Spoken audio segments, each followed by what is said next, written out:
Fatih ZS, Channel Pendidikan, Informasi, dan Hiburan.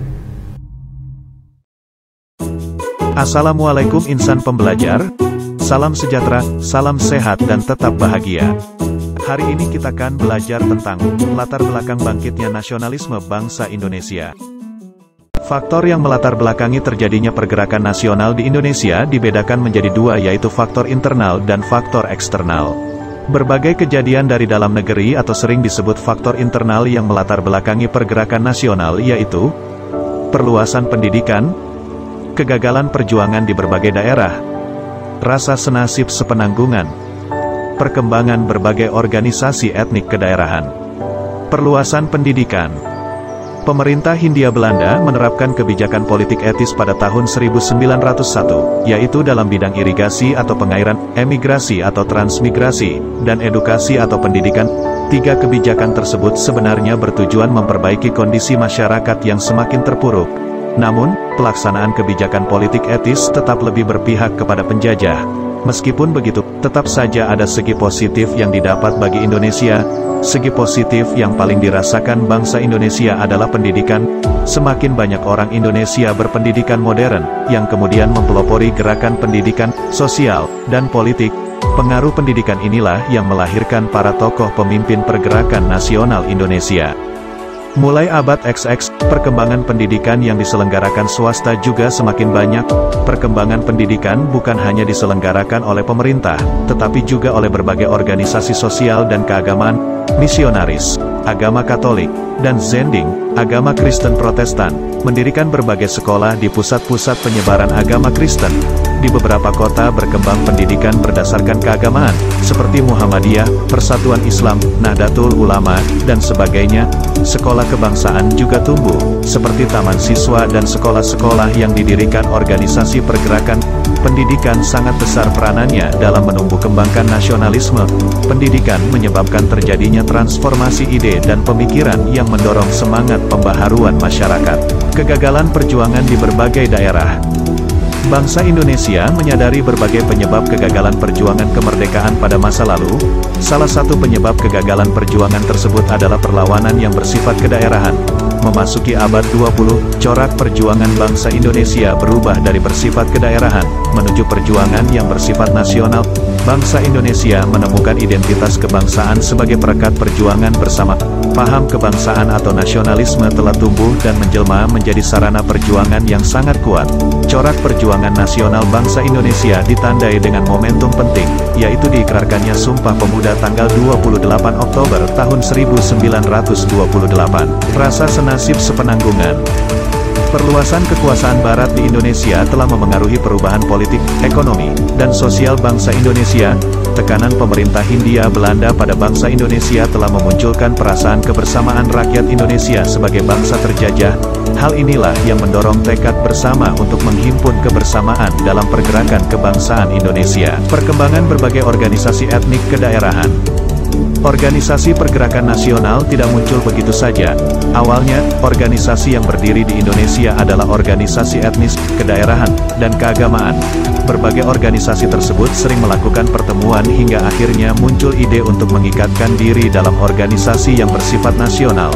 Beberapa contohnya antara lain Serikat Pasundan serta Perkumpulan Kaum Betawi yang dipelopori oleh M. Husni Tamrin.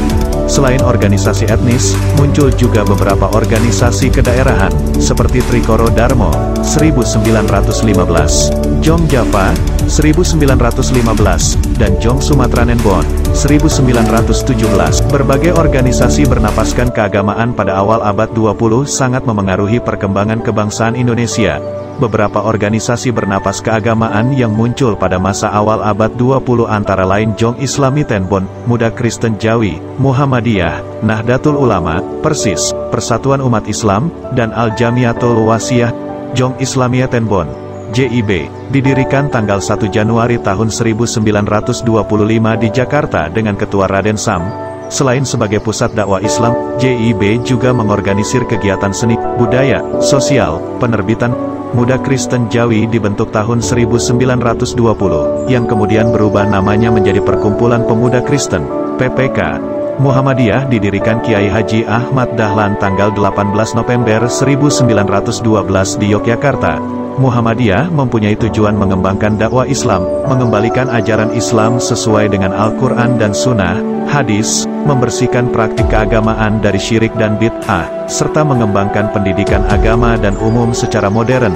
Nahdlatul Ulama, NU, didirikan oleh para kiai pada tanggal 31 Januari tahun 1926 di Jawa Timur dengan pimpinan pertama Kiai Haji M.